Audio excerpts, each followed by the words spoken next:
स्वाहा तत्सवितुर्वरेण्यं भर्गो देवस्य धियो यो नः प्रचोदयात्। श्रद्धा सत्य पर आस्था, क्योंकि वेद से निकला हर ज्ञान सत्य है। तो योग विद्या भी वेद से ही निकली है, इसलिए बिल्कुल सत्य है। सत्य उसे कहते हैं जो हरदम रहता है, हरदम रहता है।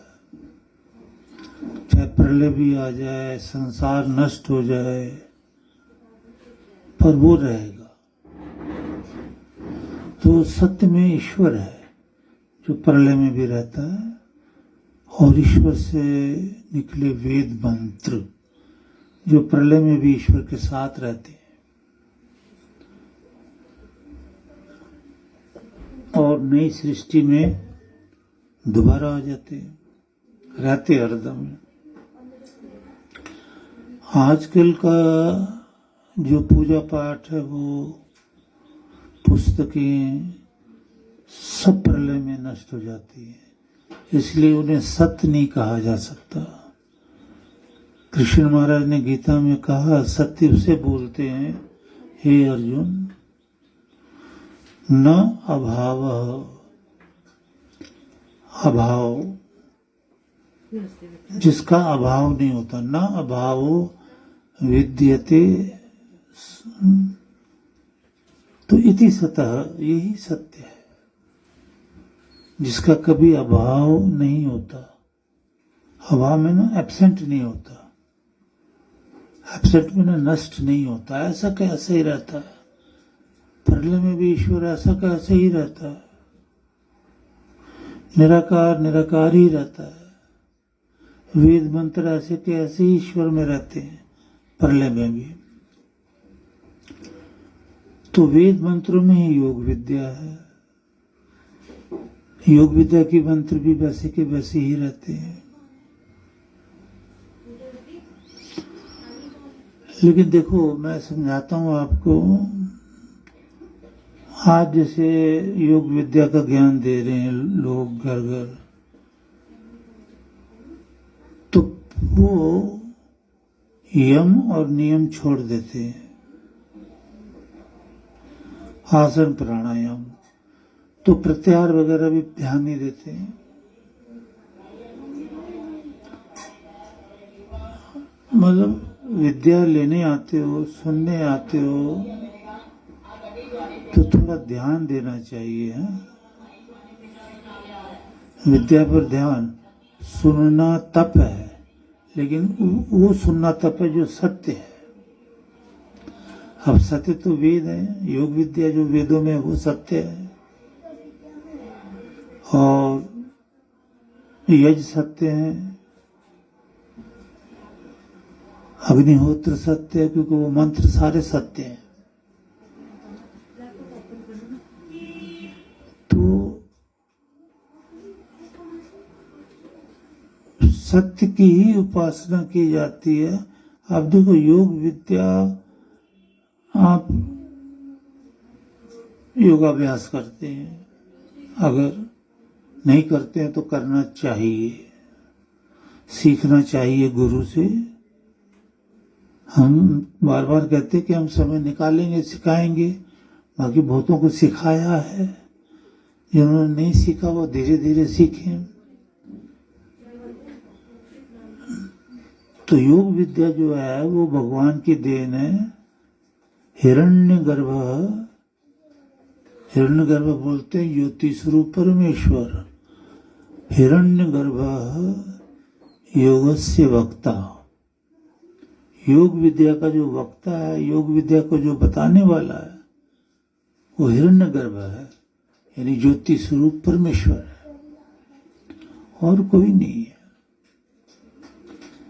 ज्योति स्वरूप परमेश्वर ने वेदों में ये ज्ञान दिया 1 अरब 96 करोड़ साल पहले कभी दिया था, आदि काल में। वही नकल योग विद्या की आज लोग नकल कर करके, पर नकल में तो अकल की जरूरत होती है, नकल तो करनी भी नहीं चाहिए, सीखना चाहिए। तो उस नकल में फिर ये यम नियम छोड़ देते हैं और ये नियम छोड़ देते हैं कि देखो, पहला अथ योगानुशासनम। अब मैं योग विद्या पर अनुशासन,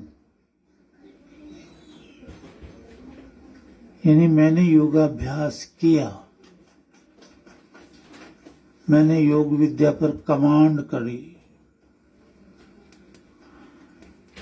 योग विद्या की साधना करके योग का अनुभव किया। यानी योग का मतलब होता है ईश्वर की प्राप्ति, जुड़ना। तो योगाभ्यास द्वारा मैंने ईश्वर का दर्शन किया, योग के अंगों का ज्ञान लिया गुरु से, अष्टांग योग का साधना करी। समझना चाहिए, जो समझदार होना चाहिए, ये विद्या कौन सुनाता है। तो मैंने योगाभ्यास किया, योग के अंगों को सीखा, समझा आचार्य से। तो अनुशासन, जब योगाभ्यास किया, तपस्या की बरसों, कई जन्मों, तो अनुशासन, शासन किया। मैंने योग विद्या पर शासन किया, योग विद्या पर कमांड करी। अब ये विद्या हम सुनाते जरूर हैं, और अभी देखो आवाज आई तो वही मैं सुना रहा हूं आपको, कि हमें शर्म जरूर आती है सुनाते वक्त कि किसको सुना रहा है। ये शर्म हमेशा आती है हमें, क्योंकि ये तो जंगलों में विद्या दान करी जाती है, एकांत में। जो जिज्ञासु होके आता है योग विद्या का, आपको तो घर में पड़ी पढ़ाई मिल रही है, तो आप बिरला ही कोई इसकी कदर करता है, बिरला। हमने तो जंगलों में जा जाकर इस विद्या को प्राप्त किया है। तो शर्म इसलिए आती कि पता नहीं आप लोग, और दुनिया तो खैर जानती नहीं कि योग क्या होता है या योगी क्या होता है। तो संगत भी पता नहीं कोशिश करती है समझने की या नहीं। हमने तो कोशिश की, हर एक ने कोशिश की है, हर ऋषि मुनि ने कोशिश की है, तपस्या की है, हंसी मजाक में टाइम नहीं गुजारा है, कोशिश की है।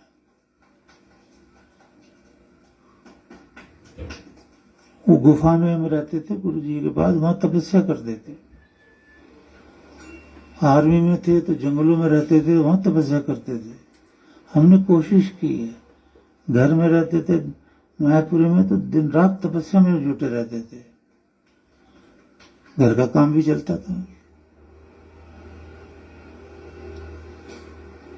तो इतने राज खोलते हुए जब हम बोलते हैं, तो इसमें कोई संशय वाली बात नहीं है। ये हमारी बेइज्जती होती है इससे, कि इतने बड़े बड़े राज तो खोल देता है, किसको पता। और कौन जिज्ञासु है जो सीखना चाहता है। जिज्ञासु का तो दर्जा ही देखो, कृष्ण महाराज ने क्या रखा, जिज्ञासु अपि शब्द ब्रह्मति वर्तते। योग का जिज्ञासु हो कोई, ईश्वर का जिज्ञासु हो कोई, जिज्ञासु अपि शब्द ब्रह्म। शब्द ब्रह्म आप जानते हो, वेद के मंत्र। अति वर्तते में ना उल्लंघन कर जाता है, मतलब उसको इसकी भी अब जरूरत नहीं रहती वेद मंत्रों की। योग के जिज्ञासु को वेद मंत्रों की भी जरूरत नहीं रहती, ये कृष्ण महाराज गीता में कह रहे हैं। लेकिन हमने वहां उसका अर्थ ये किया कि कृष्ण महाराज ये नहीं कह रहे, वो ये कह रहे हैं क्योंकि लोगों को पता नहीं ना योग के जरिए कैसे अर्थ निकाले जाए। असल में गीता में श्री कृष्ण महाराज ये कह रहे हैं कि योग का अगर जिज्ञासु हो तो वो तो वेदाध्ययन कर लेता है इतना जबरदस्त। पुरातन काल की बातें हैं ना ये। अब गृहस्थ के इतने कार्य हैं, और भी बड़े कार्य हैं, जीव कर नहीं पाता। हमने तो शुरू से गृहस्थ को एक तरफ रख दिया था।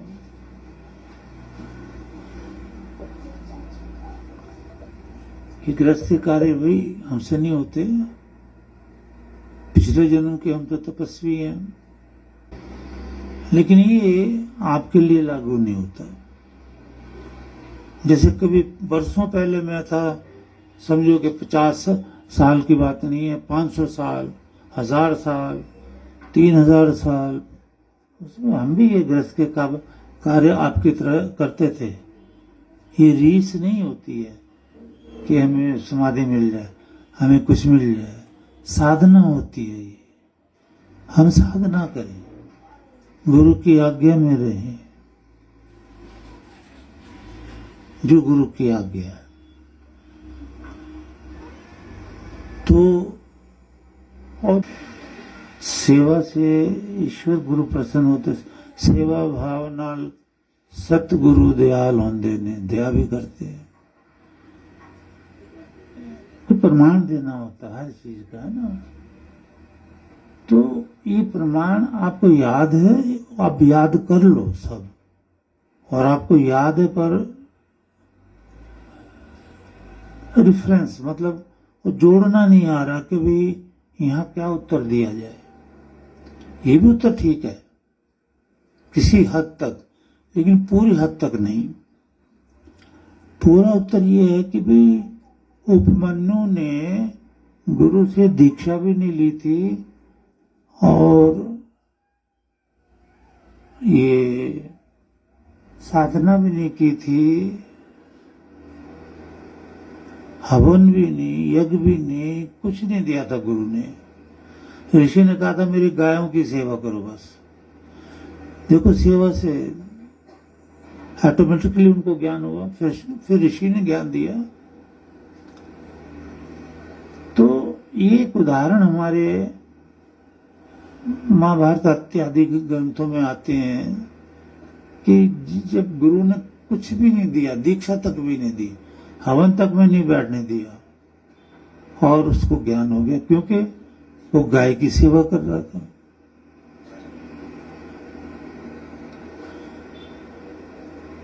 तो ऐसे बहुत उदाहरण हैं। अभी तो आप सुनने ही आ जाते हैं, ये बहुत बड़ी बात है ना। तो मैं कुछ समझा रहा था, दिमाग से निकल गया। क्या समझा रहा था मैं, किसी को याद है? सेवा से पहले कुछ समझा रहा था मैं। हाँ, कि उल्लंघन कर जाने का मतलब ये है कि वो चारों वेदों का अध्ययन गुरु से कर लेता है, उसको फिर अध्ययन करने की जरूरत नहीं, योगाभ्यास में रत हो जाता है। क्योंकि शिक्षा तो ये आचरण में लाने वाली है ना, कि भाई यज्ञ करो, हवन करो, नाम सिमरन करो, योगाभ्यास करो। ये जो है ना प्रैक्टिकल। हाँ, जब आप यज्ञ कर रहे हैं, हवन कर रहे हैं, तो वेद मंत्र तो आ ही रहे हैं उसमें, और नाम सिमरन कर रहे हो। तो ये प्रैक्टिकल हमने जीवन में इस विद्या को धारण करना है।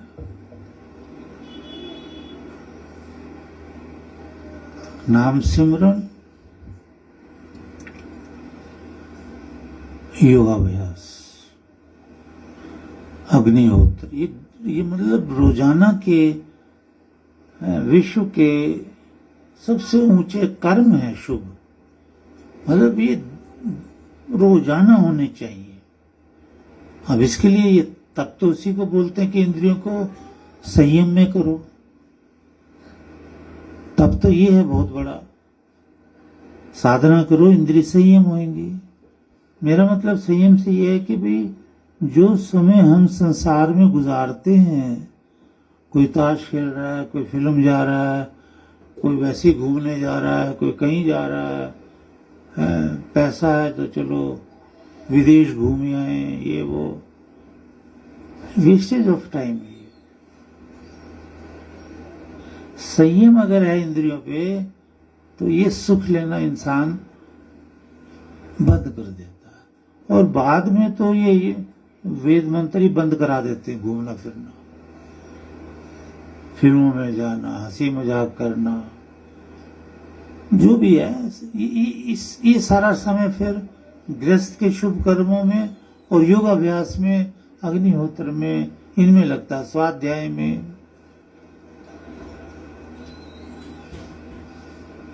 तो मैं अपना जीवन बताता रहता हूं ना कि ये इस जन्म की तपस्या नहीं है, कई जन्मों की तपस्या है, कई जन्मों की, यू कैन से हजारों साल की। अब देखो धर्म के लक्षणों में धृति, क्षमा, दम, ये धृति जो है धैर्य है। आपको ये पता होना चाहिए कि भाई धैर्य का मतलब ये शरीर है और शरीर में आप लोग रहते हो। मोक्ष जो होता है वो शरीर का नहीं होता है, आपका होता है, जीवात्मा का। तो ये आपको पता होना चाहिए कि मैं जीवात्मा हूं, मैं अविनाशी तत्व हूं, चेतन हूं, मैं प्रकृति के बंधन में बंध गया हूं, नर हो या नारी, मैं प्रकृति के तक। और योग शास्त्र कहता है ततक्षीयते प्रकाश आवरणम, प्रकाश का जो पर्दा है, मतलब जैसे एक ये अपना बल्ब है, इस पे काला लपेट दो कपड़ा, तो ये काला कपड़ा प्रकाश का पर्दा है, आप वो बल्ब का प्रकाश बाहर नहीं आ रहा उस काले कपड़े की वजह से। हम जीवात्मा हैं, हम अपना स्वरूप जो है, चेतन स्वरूप जो है, अविनाशी स्वरूप जो है, वो नहीं रियलाइज कर पा रहे अपने आप में, क्योंकि हमारे ऊपर प्रकृति का पर्दा आ गया, नहीं रजोगुण, तमोगुण, सतोगुण का पर्दा आ गया। उसमें ना हम ऋषि मुनियों को जानते ना कुछ, एक व्यवहार सा भी हो जाता है। खैर व्यवहार भी अगर हो योग शास्त्र के साथ, वेद के साथ, तो वो फिर रेगुलर हो जाता है, सचमुच में ही प्यार हो जाता है वेदों से, सचमुच में ही योग विद्या से या इत्यादि से, परमात्मा से, आचार्य से प्रेम हो जाता है। वो जो आत्मिक प्रेम है समाधि लगा देता है। इसमें जो कुछ भी आप सुने समझें, वो जीवन भर की कमाई होनी चाहिए, कि जीवन भर भूले ना, नोट करना चाहिए ना। क्योंकि देखो योग वेदों में एक मंत्र आता है, कई मंत्र आते हैं, तो एक ये भी आता है कि योगी जब प्रवचन करता है तो ईश्वर उसे बताता है, वेदवाणियां बताती हैं कि ये बोल, ये बोल, ये बोल, ये बोल। तो ये बहुत वैल्यू वाला ज्ञान है, इसकी कोई कीमत नहीं है। ये तन मन धन प्राण भी अर्पण, वो भी इसकी कीमत नहीं है। अगला जन्म अच्छा हो जाएगा वो बात अलग है, वो वही है, बाकी कीमत कोई नहीं डाल सकता है विद्या की है। और एक योगी का आजकल के युग में रहना ये उसकी बेइज्जती है, क्योंकि जो सुख हमें मिलता था ना जंगल में, वो यहां तो है ही नहीं, यहां तो बिल्कुल नहीं है। यहां तो बेकार की बातें हैं। गुफा में रहते थे, तपस्या करते थे, लंबी आयु की जरूरत होती है कि हम बहुत आहुतियां डालकर जाएं, पृथ्वी को पवित्र बना के जाएं। तो मैं बता रहा था धैर्य की बात, मुझे फिर याद आई। धैर्य ये है कि जीवात्मा अंदर है ना, वो अविनाशी है। अब मान लिया आप रास्ता भटक गए, जाना है पूरब की तरफ से चल पड़े पश्चिम की तरफ, तो किसी ने आपको गाइड किया और आप अब पूरब की तरफ मुंह करके चलने लगे, ठीक जगह पहुंच जाएंगे।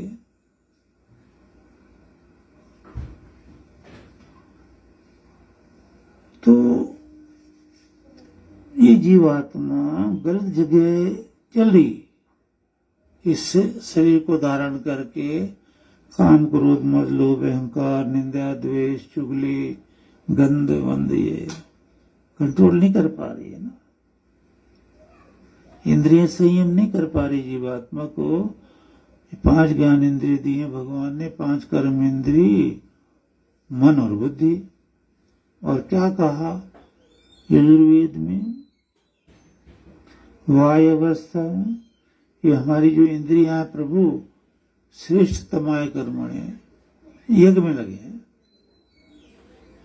पर ये इंद्रियां यज्ञ की तरफ ना जाकर के विषय विकारों की तरफ चली गई। तो धैर्य ये है कि अब धैर्य रख करके गुरु से वेद मार्ग पर चलने का अभ्यास करें, जिससे जो हमारी इंद्रियां गलत जगह जा रही थी ना, वो मुड़कर ठीक रास्ते पे आ जाए, वेद मार्ग पे आ जाए। और धैर्य का ये सबसे बड़ा अर्थ है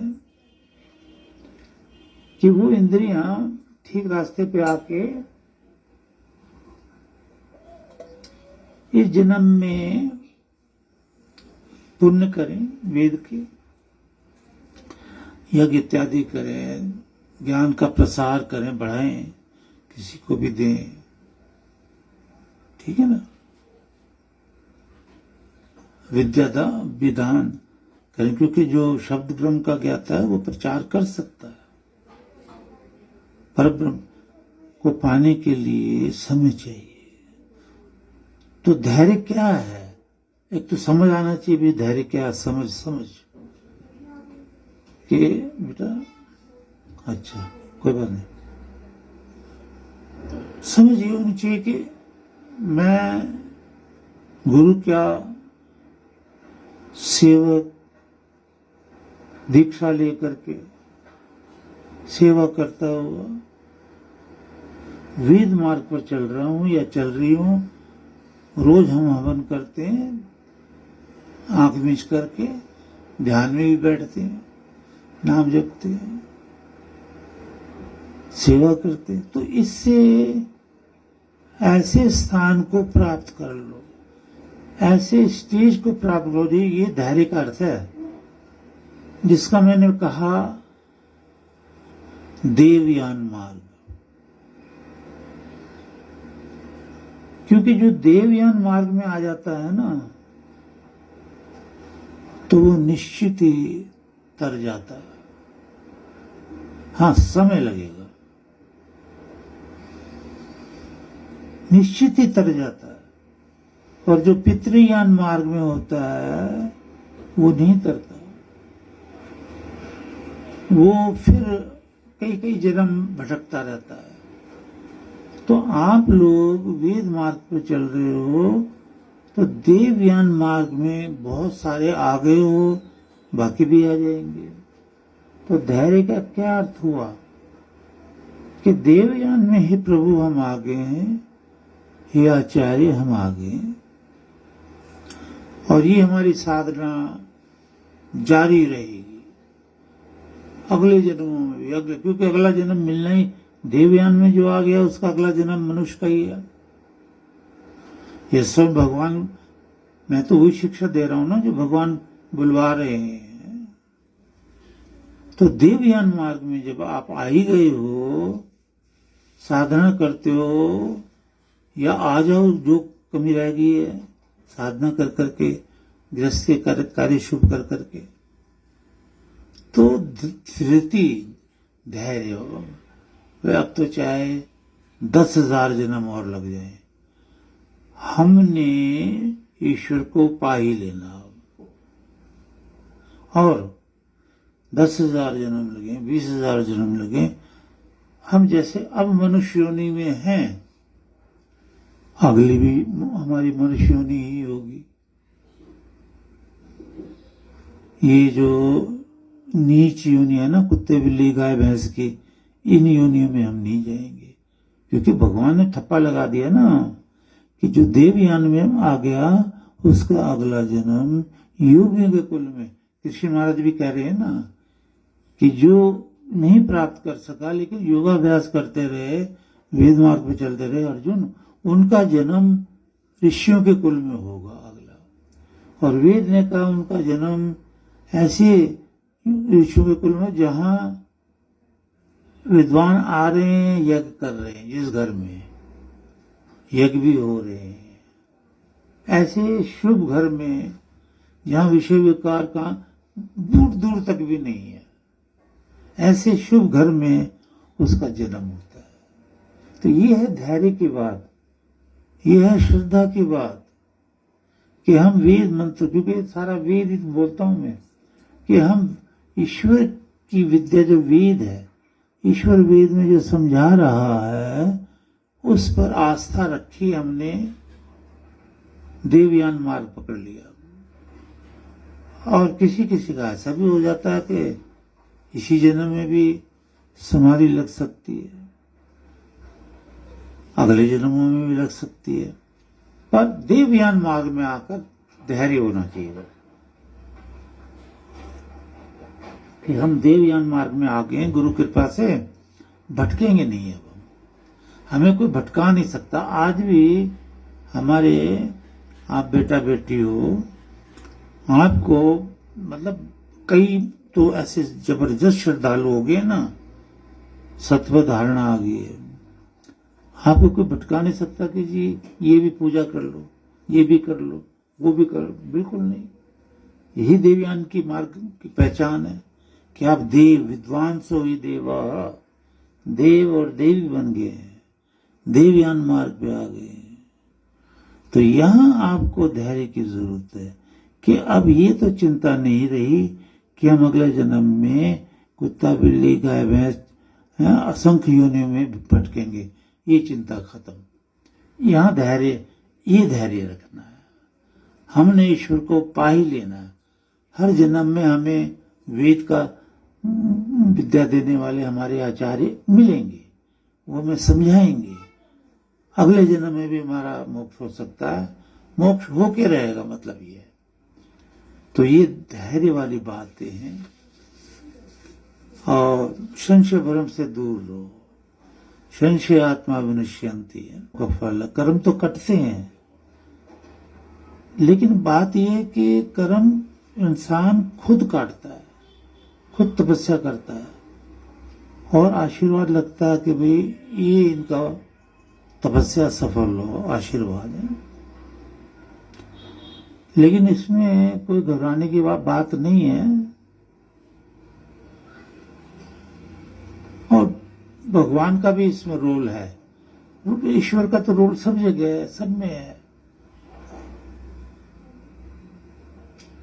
जहां भी आप पढ़ोगे वेद में, संहिता में, वो यही मिलेगा आपको कि सज्जनों की रक्षा करता है वो। दुष्टों का संहार करता है। तो पता नहीं किस कारण से भगवान योगी की रक्षा के लिए ऐसे ऐसे रोल करता है। नहीं तो वो जमाना, खैर मैंने बीच में कहा था, वो जमाना जो मुंह से बोला वही सत्य, जो मुंह से बोला वही सत्य। अब मैं सोच में पड़ गया हूं कि ये नहीं होते कई जगह। तो मैं तो यही शिक्षा दूंगा कि इस चक्कर में इंसान ना फंसे। अगर नहीं आशीर्वाद लगता तो लग जाएगा,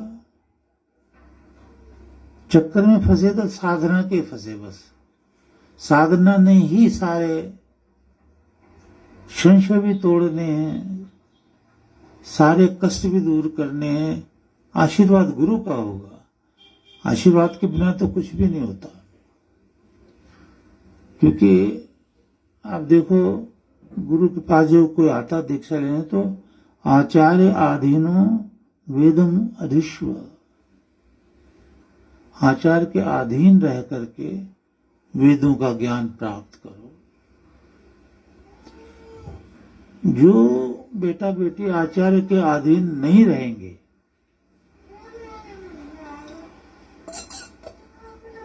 तो उनको तो शिक्षा मिल ही नहीं सकती। वो तो अपनी मर्जी के मालिक हैं। जबकि ये तन मन सौंप गुरु को, हुक्म मनिया पाइए। गुरुवाणी भी कहती है, वेद भी कहता है कि तन मन था सो सौंप गुरु को, हुक्म मनिया पाइए। हुक्म उसको मानो, बाकी और दिमाग में बेकार की बातें ना लाओ।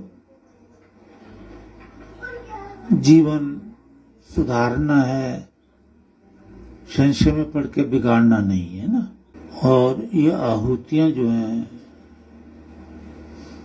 ये ईश्वर को प्रिय लगती हैं, प्यारी लगती हैं। इनमें ईश्वर की जो है ना स्तुति है, प्रशंसा है, मतलब गुणगान है। जैसे हिरण्यगर्भ, हे प्रभु तू ज्योति स्वरूप है, समवर्तता के पहले भी था अब भी आ। तो ये गुण है। अब ईश्वर तो सुन रहा है, अभी भी सुन रहा है, ना बोले भी सुनता है। आप कुछ मत बोलो, मन में सोचो, वो भी सुनता है। क्योंकि ईश्वर का एक नाम क्या है किसी को याद? सब है? हाँ, मनीषी, सबके मन की जानने वाला। अद्भुत है ईश्वर। ये सचमुच में एक अचंभे वाली बात है ये, कि आप वेद सुनने, गुरु की सेवा करने यहां आते हो। ये अचंभा है, ये विश्व का बहुत बड़ा अचंभा है। अब देखो, आप क्या बता सकते हो कि वो सुनने तो दुनिया सत्संग जाती। कोई बात नहीं बेटा, कोई बात नहीं, बच्चों को मारना वारना नहीं बस। हाँ। ये मेरा बेटा देखो बड़ी शांति से बैठा है, शाबाश। तो क्या क्या बोला था मैंने अभी? हाँ, देखो सत्संग तो दुनिया सुनने, यहाँ तो कुछ भी नहीं है आप। क्योंकि सत्संग का अर्थ मैंने बताया है सत का संग, और सत्य ईश्वर है, और वो ईश्वर योगी में प्रकट होता है। इसलिए वेदों ने कहा ब्रह्मा वदन। जहां ब्रह्मा वदन है ना, बोलना, जहां वेद मंत्र बोल रहा है वो सत्य का संग है। क्योंकि वेद भी सत्य है और योगी के अंदर परमेश्वर भी सत्य है। आप इस वक्त सत्य का संग कर रहे हो। तो सत्य को सुनने, अच्छा उसमें क्या है जो हमने देखा? हमने तो सारी उम्र में घूमते घूमते भी देखा सब। उसमें क्या लालच है ज्यादा? आप भी एक्चुअली आप भी लालची मत बनो। आप लालची हो नहीं, पर बनने हो जाता है इंसान कभी भी। तो ये आशीर्वाद के चक्करों में ज्यादा मत फंसो, ईश्वर से ध्यान हट जाएगा फिर आपका। आप में कहीं ये दोष ना आ जाए कि महाराज का ये आशीर्वाद नहीं लगा तो हम नहीं मानते महाराज को। कोई पता नहीं, मैं तो आगे ही संभाले बैठा हूं अपने आप को। और घर में कहता भी रहता हूं, ये हमारे बच्चे हैं, आते हैं तो मैं कुछ नहीं कर सकता, मुझे प्रवचन करना है, ज्ञान देना है, नहीं तो मेरा दिल अब ज्ञान देने को नहीं करता, अकेले बैठने को करता है। लेकिन ये बच्चे आते हैं, इनके लिए मुझे बोलना पड़ेगा। ईश्वर ने भी मुझे मना किया है कि 75 साल की आयु के बाद योगी प्रवचन बंद कर दे, यज्ञ बंद कर दे, एकांत में बैठे, बस अपने एकांत में आशीर्वाद में रहे। मैं तो सारा दिन इतना काम करता हूँ, इतना लिखता हूँ, साधना भी है, तो नींद भी कम हो गई है मेरी, ये थका रहता हूँ। कहा मुझे वो का ऐश्वर्य में रहा है योगी, ईश्वर कह रहा है इस उम्र में है, पर नहीं रहता मैं कि जितना बच्चों का कल्याण हो, समाज का कल्याण हो, क्योंकि ये बोल पूरे ब्रह्मांड में जा रहे हैं। कई बार बताया ना वेदों से, और ये अंतरिक्ष है, यहाँ भी कई जीवात्माएं, इधर भी है, इधर भी, ऊपर भी, ये जीवात्मा सुन सुन के तृप्त हो रही है, ऐसा भगवान ने वेदों में कहा है। ये तृप्त हो रही है, इनको आनंद आ रहा है। तो मेरे बोलने से आनंद आ रहा है, तो हम क्यों बोलना छोड़े? ईश्वर से हम आज्ञा मान लेते हैं कि भाई करना मैंने। तो ऐसे आप में से कई और भी हो सकते हैं, अब मुझे याद नहीं आ रहा, कि प्रचार करें। प्रचार का मतलब ये है कि कोई आपसे प्रश्न उत्तर करे तो उसे समझाएं, और या उसको समझाएं जो समझना चाहता, जो नहीं समझना चाहता, जो नहीं वेदों की तरफ आना, उससे तो बहुत दूर रहने के लिए भगवान ने कहा, परा ही हट जाओ, दूर रहे, जबरदस्ती नहीं। भगवान की सृष्टि आके प्रलय आनी ही आनी है, प्रलय के बाद सिर्फ वेद ही वेद रहेगा, और कोई मनुष्य की बनाई कोई चीज नहीं रहेगी कि मनुष्य ने हिंदू, मुस्लिम, सिख, ईसाई, पारसी, जैन पता नहीं क्या क्या बना लिए हैं। ये चीज नहीं रहनी। जो चीज नहीं रहती, बनती है परंतु नहीं रहती, उसे ही झूठ बोलते हैं वेदों में। जो नहीं रहती, अब संसार बना ना, नहीं रहेगा, ये झूठ है। शरीर बना नहीं रहेगा, ये झूठ है। झूठ का त्याग करें, हम सत्य को ग्रहण करें। याज्ञवल्क्य मुनि की बात याद रखो, शतपथ ब्राह्मण ग्रंथ में उन्होंने ये समझाया है कि दुनिया, ये सारा ब्रह्मांड, इसमें सिर्फ 2 बातें याद रखो, एक सत्य, एक झूठ। कि वो कहते हैं कि 2 ही तो बातें हैं इस संसार में, सत्य और झूठ। और आगे लिखते हैं वो, तीसरी तो कोई बात ही नहीं। देखिए क्या वर्डिंग लिखी उन्होंने, तीसरी तो कोई बात ही नहीं है। तो सत्य तो ईश्वर है, वेद मंत्र है, बस बाकी सब झूठ है। बाकी लगा लो सारा संसार, हमारे शरीर, ये ऑर्नामेंट वगैरह, ये वो, दुनिया भर के पेड़ पौधे, जंगल, घास, समुद्र वगैरह, सूरज, चांद, सितारे, आकाश, नायत किंचन मिशत, कोई कुछ भी नहीं होता प्रलय में, कुछ भी नहीं रहता, सब खत्म। तो ये झूठ है। तो हम झूठ को दिल दे रहे हैं ना। हाँ, ये पहनने के लिए भगवान ने दिए हैं, बनाओ। योगियों को भी कहा है पहनो। सहस्राणी च रत्नानि विरक्त पादेशु, विरक्त पुरुष जो है योगी, उसको सहस्त्राणी च रत्नानि, हजारों प्रकार के रत्न ला करके सोना चांदी उनको दान करो, सामर्थ्य अनुसार पर है। नहीं है तो बिल्कुल नहीं करना, वही तुम्हारा पुण्य है। सामर्थ्य है नहीं और दान कर दिया, वो नहीं मंजूर, उसका कोई पुण्य नहीं मिलता सामर्थ्य अनुसार। हाँ, आजकल का साधु कोई नहीं कहता सामर्थ्य अनुसार, मैंने तो देखा है। फिर मैं ये बात दोहराता हूं कि आप लोगों का यहां आना इस युग का सबसे बड़ा अचंभा है। और ऐसा मैं समझने लगा हूं कि गुरु की कृपा, ईश्वर की कृपा से आपके हृदय में ना परमेश्वर की भक्ति जागी है, गुरु की भक्ति जागी है, अदरवाइज इधर आना मुश्किल है। पुरातन काल से ऋषि मुनियों के पास वो ही जाते थे जो जिज्ञासु होते थे। उस समय जिज्ञासु बहुत ज्यादा थे, इसलिए बहुत जाते थे। अब ब्रह्म के जिज्ञासु नहीं है, आप ही लोग जो इधर से दीक्षा लेके या जो वेद के ज्ञाता के पास जाते होंगे, वो थोड़े से वही जिज्ञासु हैं। और आप जिज्ञासु हैं, क्यों?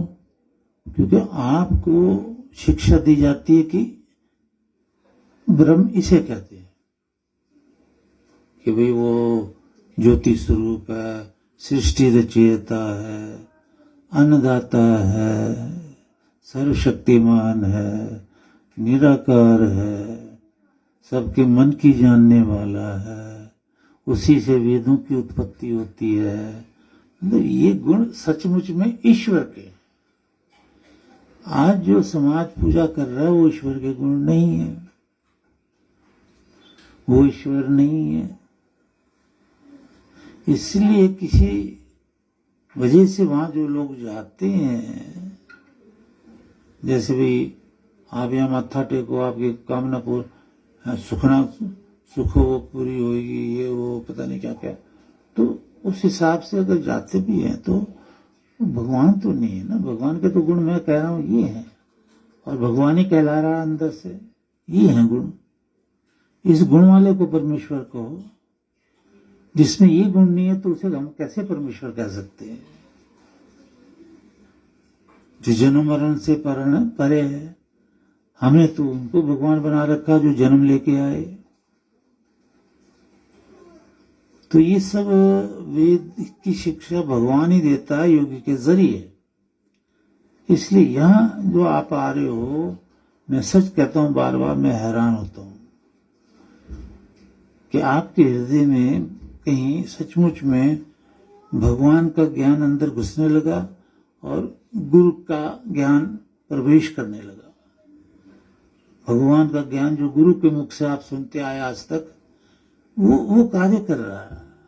इधर आना तो मुश्किल है ना, क्योंकि जो भी सुनेगा वेद वो तो कठिन है जी, हम नहीं आते। ये पुस्तक में लिख चुका हूं, जैसे मैंने आज्ञा दी थी वेदों से झरता सनातन सत्य वो पढ़ो, ऐसी इस पुस्तक को पढ़ना बहुत जरूरी है। चाहे एक पेज रोज पढ़ लिया करो, गुरु की आज्ञा मान कर। ये बड़े संशय दूर करेगी आपके, ब्रह्म का प्रकाश करेगी आपके हृदय में। ब्रह्म वेद मंत्री हैं सारे। और राजनीति पे मैंने लिखनी शुरू कर दी है, वेदों में राजनीति, उसके कुछ 40 पेज के करीब लिखा है, अभी लिख रहे हैं। और ये पुस्तक जो लिख रही है, जो प्रिंट हो रही है, इसके कोई 350 पेज हुए करीब, 350 पेज की पुस्तक है। शुरू में लिखी थी 85 पेज सिर्फ, और छाप रहे थे, पर जब भी पढ़ते थे दोबारा कोई अमेंडमेंट हो जाती थी, एडिशन, फिर पढ़ना था, फिर एडिशन। तो जितनी बार पढ़ा उतनी बार एडिशन। आखिर में सुप्रिया ने कहा ओम सत्यम यशः श्रीमय श्री श्रताम। अभी देखो ये इनका अर्थ ही होता है कि पूरब की तरफ फिर पश्चिम की तरफ आहुतियां भी डालते हैं ना, घी की भी डालते हैं। तो ये जो पानी से आपने आचमन किया कि पूर्व की तरफ जितने भी विद्वान हैं वेदों की ज्ञाता, वो मेरा अनुमोदन करें, अनुमन्यस्व मेरा अनुमोदन करें कि मैं ठीक मार्ग पे हूँ वेदों के, और ये आहुतियां डाल रहे हैं, ठीक आहुतियां डाल रहे हैं, ठीक वेद मार्ग पे। ऐसे पश्चिम की ओर जो रहते हैं, ऐसे उत्तर की ओर जो रहते हैं, फिर चारों तरफ डालते हैं पानी, तो उसका ये भाव होता है कि होम देव सविता प्रसूव यज्ञम, एक तो यज्ञ की प्रेरणा दे, और कोई जैसे कीटाणु होता है छोटा, कोई चल रहे, कोई ये क्या होते हैं चींटी, तो पानी डाल देते हैं, उस पानी को क्रॉस करके हवन कुंड पे ना पहुंचे, हवन कुंड में जल के ना मर जाए, हिंसा ना हो जाए। ये हिंसा से रहित यज्ञ होते हैं ना ये, तो ये ध्यान जरूर रखो और इस तरह से पानी डालो। अब प्रॉपर विधि तो यही है, पर उसमें एक हमारी थोड़ी सी कमी आ जाती है कि हम चारों तरफ ज्यादा पानी नहीं डाल पाते है ना, वहां खोदा हुआ होता है, 2 इंच गहरा खड्डा खोद लो चारों तरफ, पर अब यहाँ खड्डा नहीं, तो इसलिए चारों तरफ पानी डाल देते हैं, वो भी ठीक है। पर ज्यादा ठीक वो होता है कि पानी उसमें होता तो कोई भी चींटी वगैरह क्रॉस नहीं कर पाती, कोई कीटाणु हवन कुंड पे पास नहीं जाता। आगे बोलो बेटा। गायत्री मंत्र है, बहुत बार इसकी व्याख्या करी है, बार बार करनी चाहिए। तो इसको जपने का तरीका ये है, आसन पे बैठ के, जीव्या तो नहीं, तो इस तरह से है कि जैसे ओम है, ऐसे निकालते हो, कितना अच्छा भगवान का नाम, तो उसके साथ ही आपके मन में ये भी निकलना चाहिए, प्रभु रक्षक है, परमेश्वर रक्षा करने वाला है, क्योंकि ओम का अर्थ ये मीन है। वैसे ओम के लाखों अर्थ हैं, लाखों से भी, लेकिन मेन ये है कि ये रक्षा करने वाला परमेश्वर। तो जैसे कि ओम, अब अंदर ही मेरे हिंदी में हम निकाला ईश्वर रक्षक, भूर प्राणदाता, जैसे निकाला ना ओम भूर, तो भूर कहते प्राणदाता भी साथ ही निकले हैं, भुवः दुखों को दूर करने वाला, ये भी निकले। अर्थ तो किताब में है ही ना जो छपी है, स्वः आनंद देने वाला परमेश्वर, ये निकलने चाहिए, ये स्थिति है। ये गायत्री का प्रभाव बढ़ा देते हैं ये अर्थ, ये ईश्वर की महिमा को बहुत बढ़ा देते हैं, और ईश्वर ये जानने लगता है कि जो जाप कर रहा है जिज्ञासु, वो मेरे इन गुणों से वाकिफ है, मेरे इन गुणों को जानता है। भुवः स्वः, ऐसे तत् माना वह परमेश्वर, प्रोनाउन है ये तत् माना वह परमेश्वर, तत्सवितुर, तीनों लोगों को रचने वाला वह परमेश्वर जिसके वो गुण है भू भुवः स्व। और अब ये एक और गुण जुड़ गया है, सवितुर, सवितः, तीनों लोगों को रचने वाला, ये गुण और बढ़ गया। देखो याद रखो और याद होगा आपको, ईश्वर के तो अनंत गुण है, अनंत, इसमें कुछ गुण हम यहां बोल रहे हैं, किसी किसी मंत्र में कुछ कुछ गुण आ जाते हैं अनंत, लेकिन जितने भी गुण बोले जाएंगे उसी से जीव पार हो जाता है।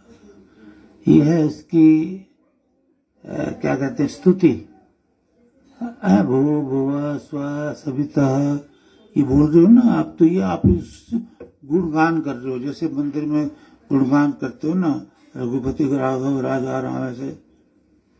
तो ऐसे ये गुणगान, ये ईश्वर के असली गुण है, वो नहीं है। वो तो श्री राम के गुण है, भगवान के नहीं है ना। तो तत्सवितुर वरेण्यम, उस ईश्वर का मैं वर्ण करता हूं। किस ईश्वर का? जिसमें भू भुवा स्वाहा सविता गुण है। इन गुणों वालों, अभी आपको मैंने पहले भी समझाया होगा एक दो बार, कि मान लिया हम मूर्ति के आगे ये मंत्र बोल रहे हैं, हम मानते हैं मूर्ति को भगवान, हम बोल रहे हैं ये मंत्र, बोलते भी हैं सब। तो ये भू भुवा स्व सविता मूर्ति के तो गुण ही नहीं है, मूर्ति के गुण नहीं है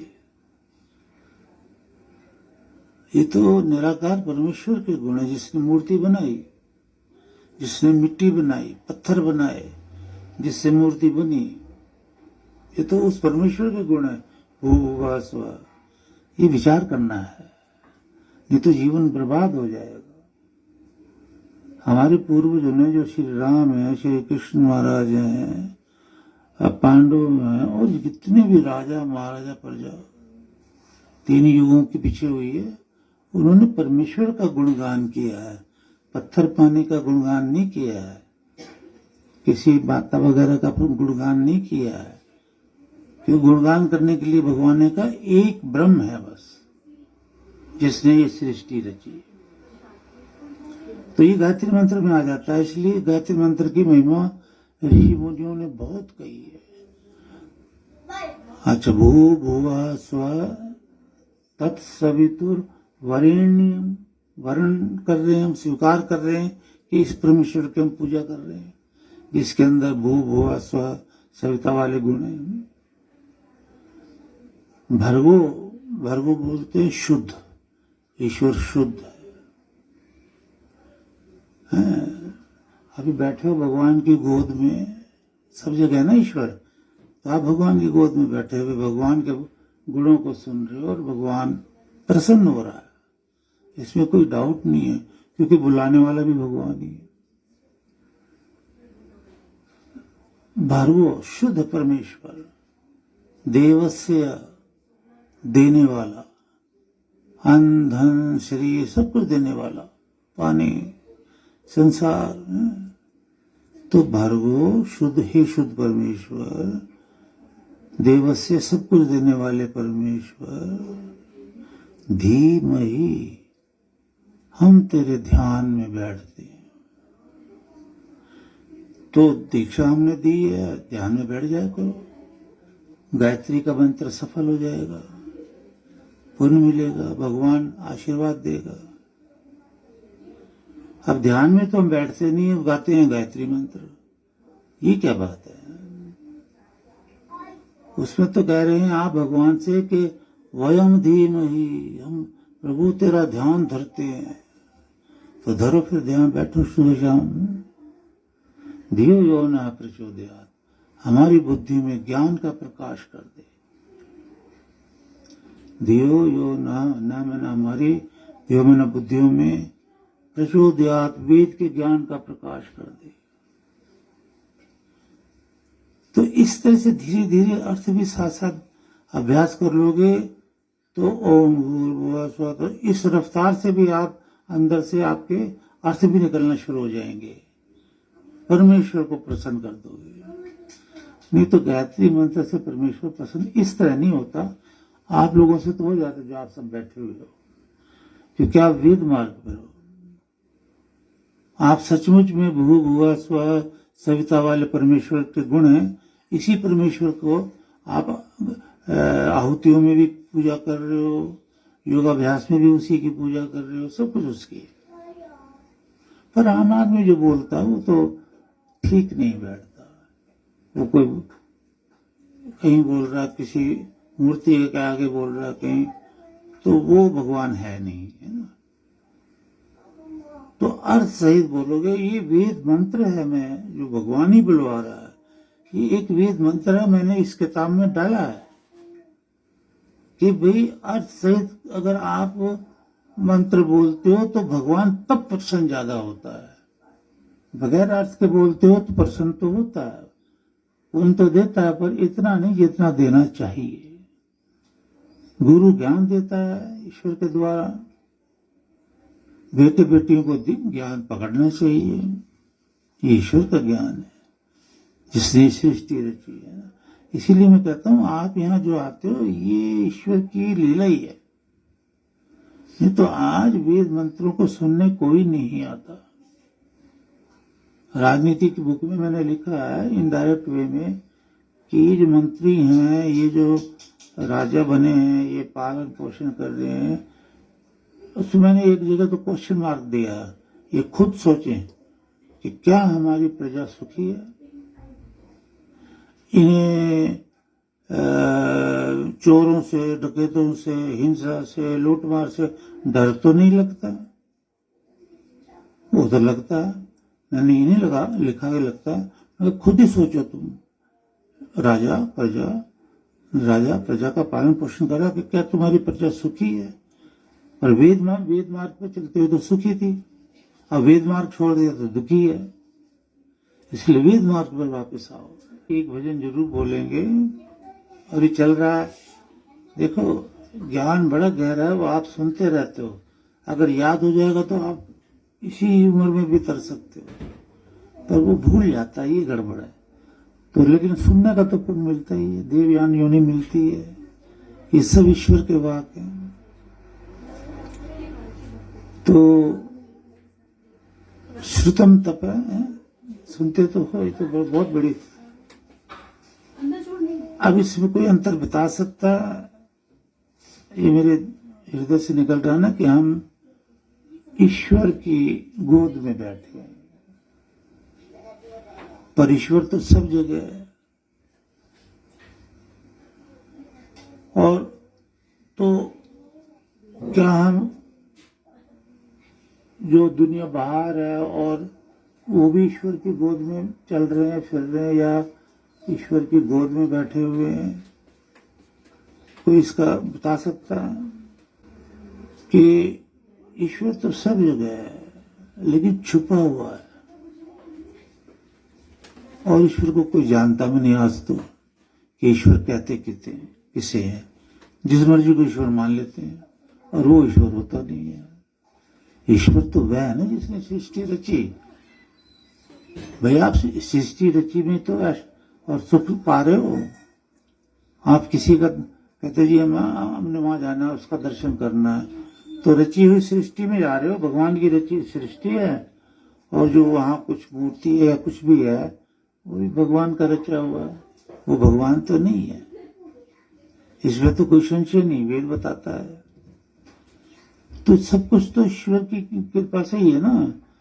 तो लेकिन वहां ईश्वर कहता है, निन्य शब्द आता वेदों में ईश्वर के लिए भी जीवात्मा के लिए भी, कि निन्य का अर्थ है छुपा हुआ। तत्सृष्टा तदनु प्राविशत, सृष्टि रची सृष्टि में प्रवेश कर गया, दिखाई नहीं देता। तो वहां तो ईश्वर प्रकट नहीं है, यहां ईश्वर प्रकट है। श्रद्धा का विषय है ना ये, कि सचमुच में यहाँ ईश्वर जो है प्रकट है। जहाँ योगी रहते हैं ना निवास स्थान, वो बहुत ही पवित्र और बहुत ही महत्वपूर्ण, संसार का सबसे बड़ा पवित्र महान स्थान जहाँ यज्ञ हो रहे हैं, जहाँ ईश्वर प्रकट है, वो योगी का स्थल है, ऋषि का स्थल है। वहां बैठ के तप होता है, ठीक है ना, वहां भगवान प्रकट है। ये चारों वेदों का वाक है ये। तो वहां जाकर के यज्ञ करने से बहुत ही महत्व है, बहुत ही ज्यादा महत्व क्या है, वो तरी जाता है इंसान। तो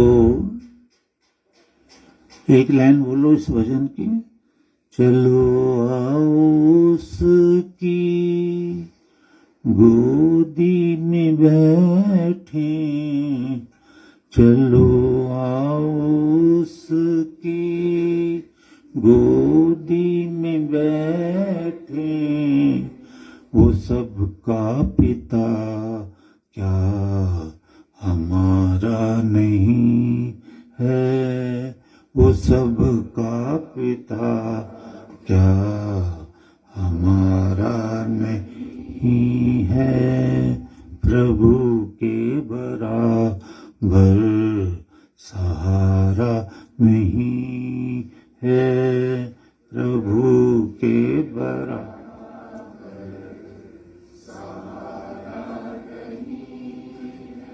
देखो कितना बड़ा आपका रक्षक हो, चले प्राइम मिनिस्टर हो, मैं तो यहां तक कहता हूं प्रेसिडेंट हो आपका, पर जब कोई इंसान पानी में डूब रहा है तो वो प्रेसिडेंट वहां क्या करेगा? कहीं गोलियां चल रही हैं तो प्रेसिडेंट वहां क्या करेगा? वहां तो भगवान ही करेगा जो कुछ करेगा, या गुरु करेगा, दोनों में से एक कोई करेगा रक्षा, क्योंकि वो नाम ही उनका रक्षक है। तो हम जीवन में कर्तव्य निभाएं जो जो हमारे लिए भगवान ने बताए हैं वेदों में, और उन कर्तव्यों को समझने के लिए वेद सुनते रहें। आता रहेगा कि भाई ये भी हमारा कर्तव्य है, ये भी हमारा कर्तव्य है, लेकिन वो कर्तव्य पूरे होते हैं गुरु और ईश्वर की कृपा से, गुरु की कृपा से होते हैं, गुरु ही रास्ता बताता है।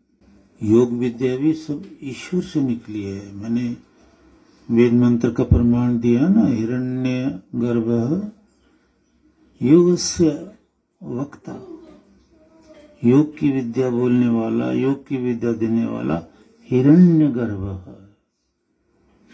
हिरण्य गर्भ में ज्योति स्वरूप परमेश्वर।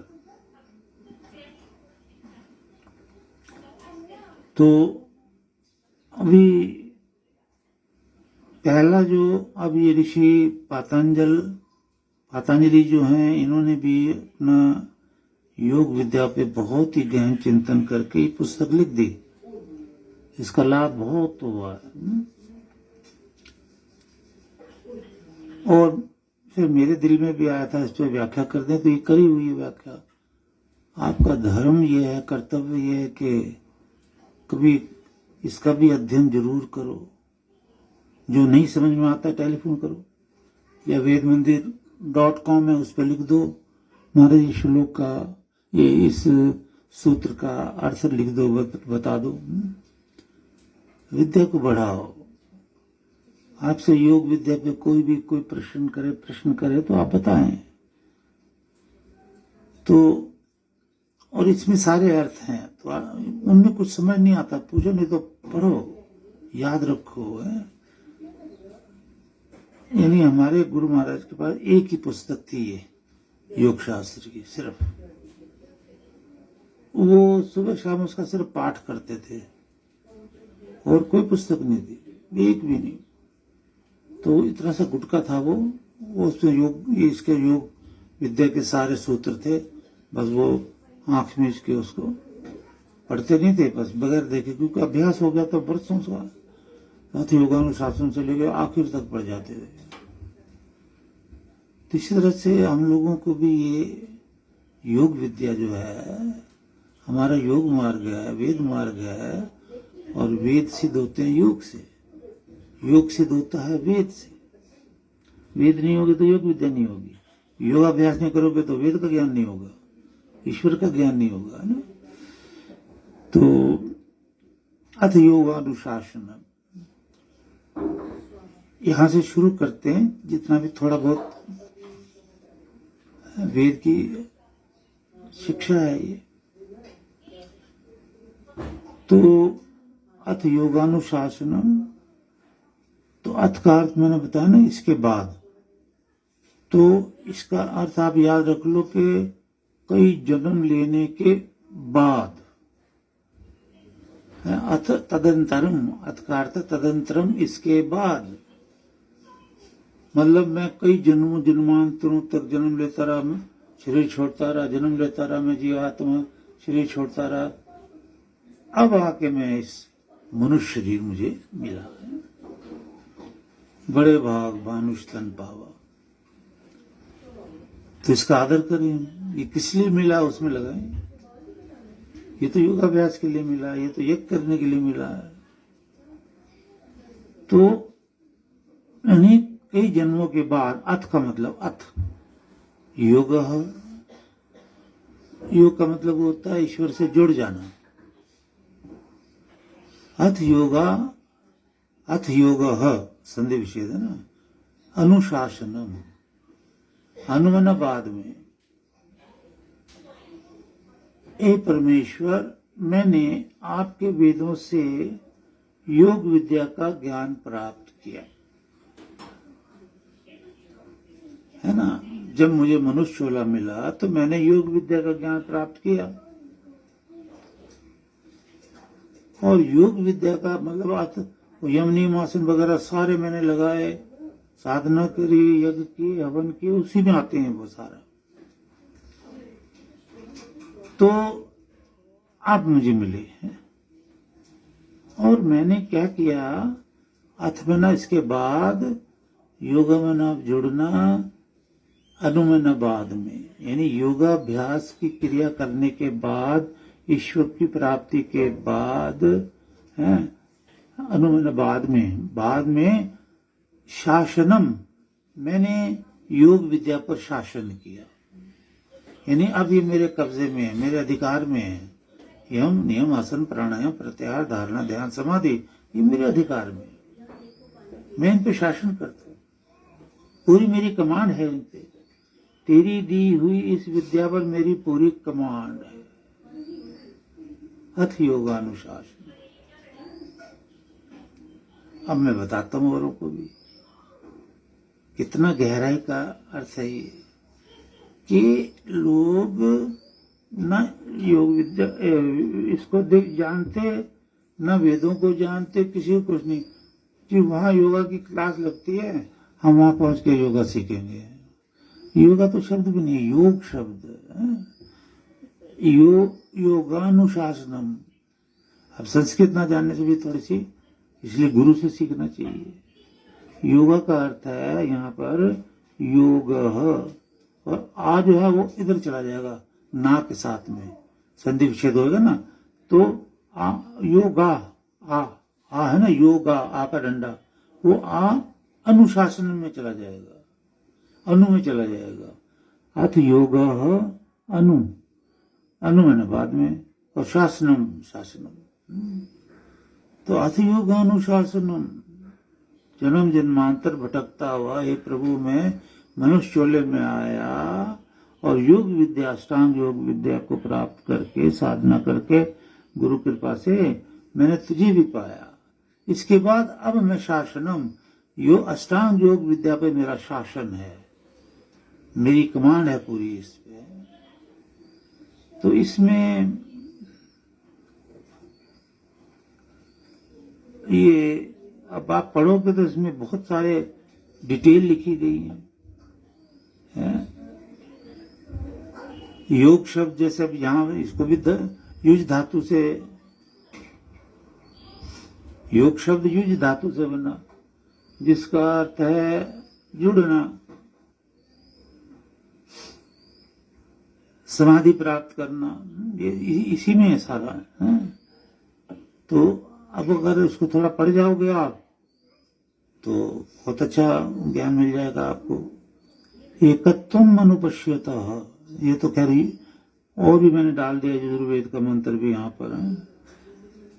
ये देखो, ये जो मैं बोलता रहता हूँ कि युधिष्ठिर को बता रहे हैं वो भीष्म पितामह कि ब्रह्म के दो रूप समझने चाहिए, शब्द ब्रह्म और पर ब्रह्म। शब्द ब्रह्म जो निकलता है ये वेद है, जो पढ़ते हो वो वेद नहीं है। तो इसलिए गुरु के पास जाके सुनो, फिर संहिता में पढ़ लो, लाभ ही लाभ है। कोई संहिता से पढ़ेगा, अर्थ पढ़ेगा, उसको कुछ समझ नहीं आएगा, कुछ समझ नहीं आएगा। तो इसलिए पहले सुनो। क्यों? आपको याद है ना कि भाई ईश्वर ने कहीं भी वेदों में ये नहीं कहा है कि पढ़ो पढ़ो पढ़ो, कहीं नहीं कहा और कह भी नहीं सकते। क्यों? क्योंकि उस समय कागज नहीं था, पेंसिल नहीं थी। और चलो कागज कलम पेंसिल भी होती तो क्या होता, ईश्वर निराकार है, उसके हाथ ही नहीं है, वो लिखेगा कैसे? मुंह ही नहीं है, बोलेगा कैसे? हाँ, एक बात याद रखो, बगैर हाथों के और बगैर मुंह के, बगैर पैरों के वो चलता फिरता ऐसे काम कर देता है कि जो कोई कर ही नहीं सकता हाथ पैर वाला। वो बात अलग है, क्योंकि ही इज ऑलमाइटी, वो सर्वशक्तिमान है, उसकी शक्तियां ही काम कर देती हैं। ईश्वर का रूप है ये, सर्वशक्तिमान। परिगा शुक्रम कायम अस्नाविरम, है ना। तो इसलिए, लेकिन अब देखो, कहाँ योगाभ्यास, कहाँ शब्द ब्रह्म और पर ब्रह्म, है ना। यानी वेद अगर कोई नहीं सुनता, हवन नहीं करता, यज्ञ नहीं करता, तो उसको कुछ भी नहीं आएगा। तो वेद से योग विद्या निकली है, और योग विद्या का साधना करने से वेद प्रकट होते हैं। वेद से योग विद्या निकली है, और वेद विद्या की साधना करने से ये जो योगाभ्यास का ज्ञान होता है। वेद सुनोगे, योगाभ्यास का ज्ञान होगा। योगाभ्यास करोगे, वेद और परमेश्वर दोनों अंदर प्रकट हो जाएंगे। तो ये एक दूसरे से अलग नहीं होते कभी भी, है ना। तो हमने ये बाद में अध्ययन किया है, समाधि के बाद में, लिखा भी समाधि के बाद में शायद, क्योंकि साधना हम पता नहीं कब से कर रहे, कितने जीवन बीत गए, ये हमें बाद में प्रकट हुआ है ना।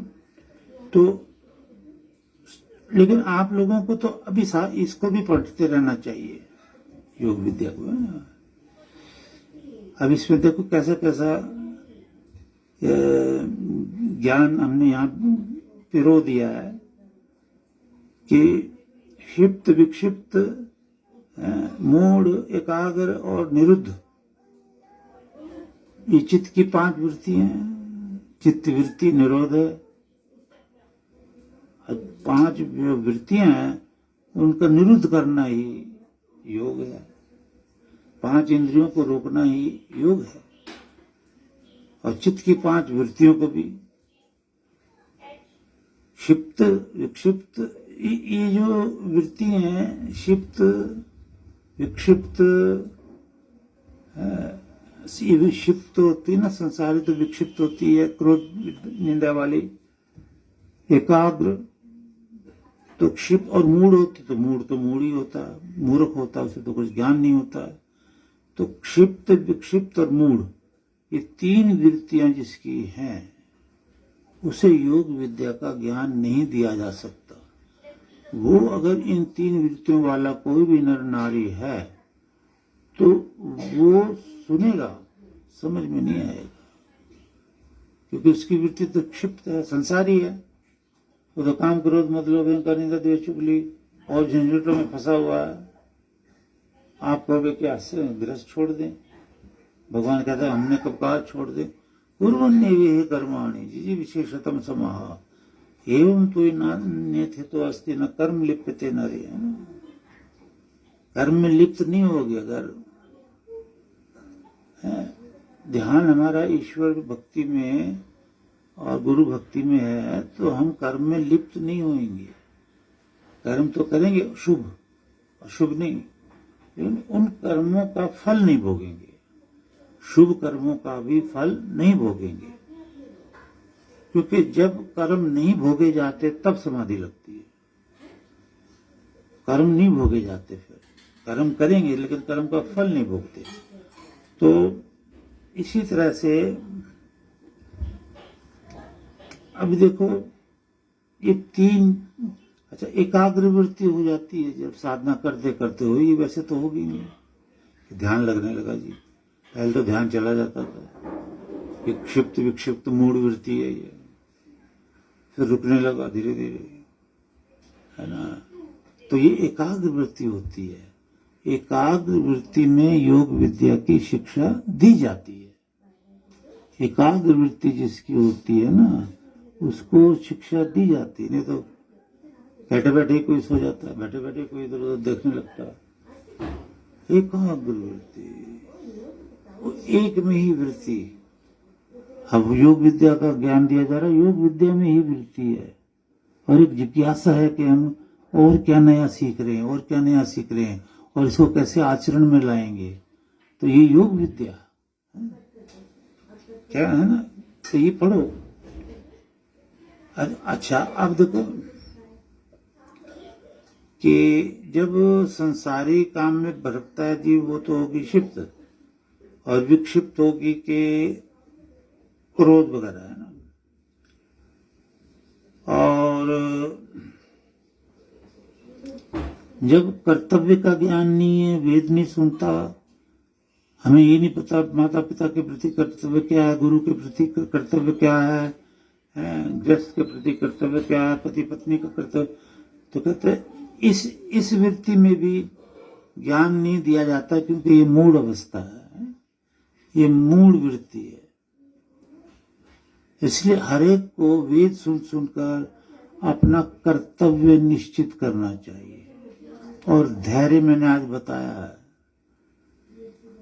न तो घबराना है और न कोई ऐसा ऐसा विचार करना है क्या तो इतना करना पड़ेगा, ये भी करना पड़ेगा, वो भी, ये तो बड़ा मुश्किल है। अगर ऐसा करोगे तो कुछ नहीं आएगा। ईश्वर कह रहा है कि अगर आप इवन साधना ही करते हो तो ही आप उसमें देवयान योनि में आ जाते हो। उधर धैर्य रखो कि भैया अब तो मैं देवयान योनि में और शुभ कर्म करूंगा मैं या करूंगी, और अशुभ नहीं तो मेरा गृहस्थ भी चलेगा और मेरा आध्यात्मिक मार्ग भी चलेगा, गुरु भी प्रसन्न, ईश्वर भी प्रसन्न कि तुमने आकर के संसार में और ये मूढ़ नहीं रहे, मूर्ख नहीं बन के रहे, क्षिप्त नहीं बन के रहे, विक्षिप्त नहीं हुए।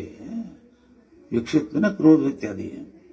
तो ये मूढ़, क्षिप्त और विक्षिप्त, इस वृत्ति पे हम ध्यान दें, किताब लें, यहां से लें अगर नहीं है आपके पास, और इन वृत्तियों को नोट करें कि इसमें सारा लिखा हुआ है। तो इसको हम सोच लें कि विक्षिप्त हम ना हो, क्रोध क्रोध, काम क्रोध, मद लोभ अहंकार निंदा, इससे परे रहे हम। क्षिप्त विक्षिप्त और क्षिप्त में संसारी, वह संसार में ही है, भगवान को गुरु को जानते भी नहीं है। कितनी दुनिया है सारी, यही तो है। आप तो जानते हैं, कह रहा हूं ना, आप यहाँ आते हो सचमुच में, मानो एक विद्वान कह रहा है आपसे, ये बड़े आश्चर्य की बात है कि आप आ कैसे जाते हो उधर। इसका मतलब आप पे भगवान की, गुरु की कृपा है। इधर आके ही तो ये जन्म मरण छूटेगा, इधर आके ही तो कष्टों का निवारण होगा। आओगे नहीं तो कैसे ये कष्टों का निवारण होगा, बिल्कुल नहीं होगा। तो फिर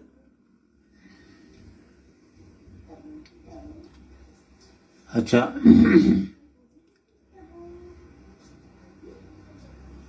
विक्षिप्त भी होगी। एकाग्र वृत्ति वह है जिसमें चित्त जो है संसार की चमक दमक से दूर होता है।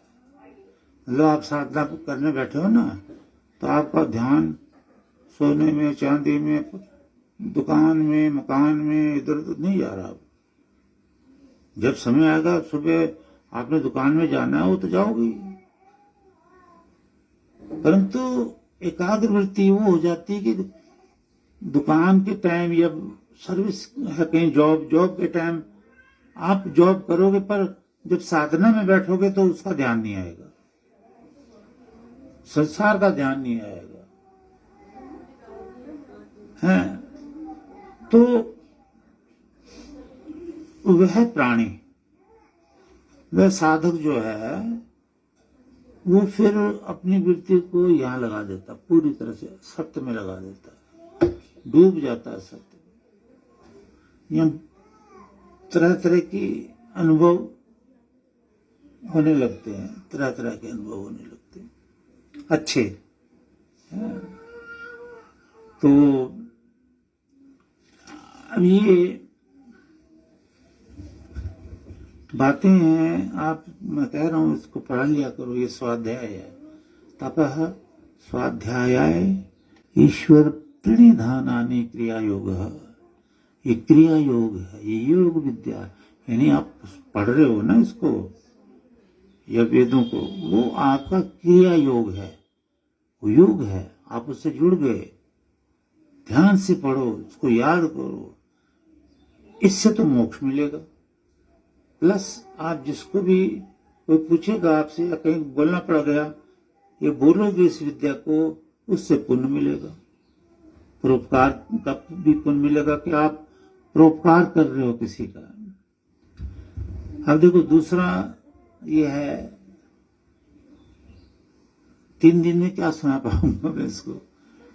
25 वर्ष रहते थे वहां बच्चे, है ना, पहले, अभी भी हैं गुरुकुल कई।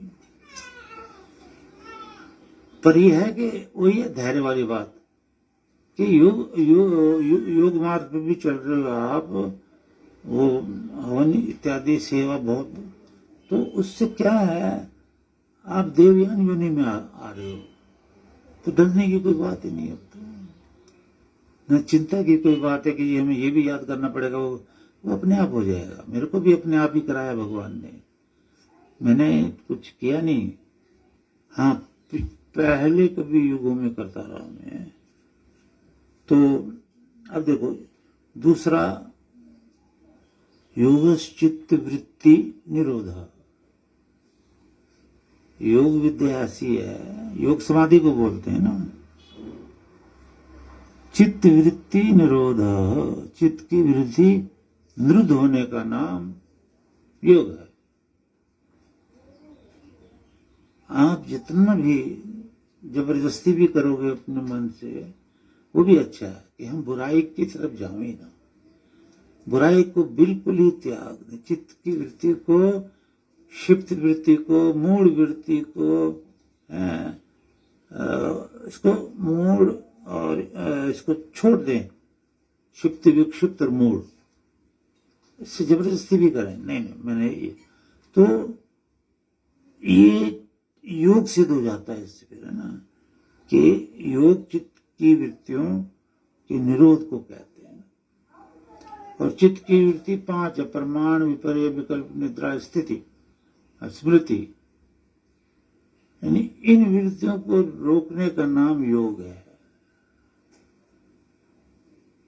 इसको जो भी रोक लेवे, ऐसे थोड़ी रोक लेगा, मतलब जो आप अग्निहोत्र कर लो, इससे ये वृत्तियां, और योग कर रहे हो, योगाभ्यास कर रहे हो, योग नहीं योगाभ्यास, और यज्ञ कर रहे हो, सेवा कर रहे हो, ये सब मिलकर के अपने आप ही बुराई से हटाते रहते हैं। नफरत होने लगती है बुराई से, अच्छा नहीं लगता, छूट जाती है, क्योंकि इनमें पावर है, वेद मंत्रों में पावर है, सूत्रों में पावर है, ऋषि के ग्रंथों में पावर है। इससे जो प्रेम करता है, स्वाध्याय करता है, कमाल हो जाता है। तो चित्त वृत्ति निरोध इति योग। योग किसको बोलते हैं? ईश्वर की प्राप्ति को, समाधि को योग कहते हैं। ये कब होता है? जब ये 5 वृत्तियां जो हैं, ये प्रमाण, विपर्य, विपक्ष, ये है प्रमाण, विपर्य, विकल्प, निद्रा, स्मृति, ये रुक जाती हैं।